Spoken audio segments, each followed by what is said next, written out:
Hello my Facebook family. তো তোমরা সবাই কেমন আছো? আশা করি তোমরা সবাই খুব ভালো আছো। আমিও খুব ভালো আছি। তো ফার্স্ট টাইম তোমাদের সাথে আমি ব্লগ ভিডিও শেয়ার করলাম। তো আমি আজকে সকাল সকাল বেরিয়ে পড়েছি একটা জায়গা যাওয়ার জন্য। তো সেই জায়গাটায় কোথায় যাব, কি করব আজকে সবই তোমাদেরকে দেখাবো। চলো দেখতে থাকো আর সঙ্গে থাকো।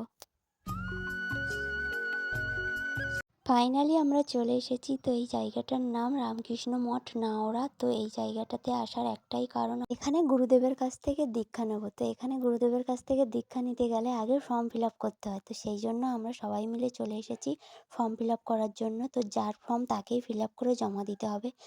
তো এবার আমরা মন্দিরের মধ্যে যাব। তো চলো দেখতে থাকো আর সঙ্গে থাকো।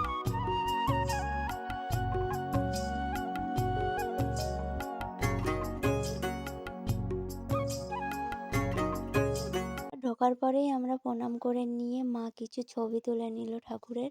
তারপরেই আমাদেরকে ফর্ম দিয়ে দেওয়া হয়। তো সেই ফর্মগুলো নিয়ে আমরা এবার জমা দেব, সই করে জমা দিতে হবে। তো সেই আমার বর যেহেতু আসেনি, তো সেই জন্য তার ফর্মটা জমা নেবে না বলেছে। তো সেই জন্য কালকে এসে আবার আমার বর এসে ফর্মটা তার জমা দিয়ে যাবে। তো চলো আমাদের ফর্মগুলো এবার জমা দিয়ে দিই, তারপরে আবার দেখা হচ্ছে তোমাদের সাথে। ফর্ম জমা দেওয়া কমপ্লিট। তো আমি একটু বাইরের দিকে একটু ঘুরে দেখছিলাম। তোমরাও দেখো শুধু জায়গাটা কত সুন্দর লাগছিল। তো আমার তো খুবই ভালো লাগছিল। তো এখানে দেখি তো মামির দিদার আর মার কটা ছবি তুলে দিয়েছিল। তো আমিও কটা ছবি তুলেছি। তো তারপরেই আমরা এবার বেরিয়ে যাব।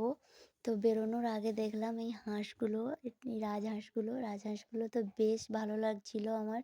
এই পাখিগুলোও খুব ভালো লাগছিল। তো চলো এবার আমরা বাড়ি চলে যাব। আমাদের গাড়ি ওই যে দাঁড়িয়ে আছে।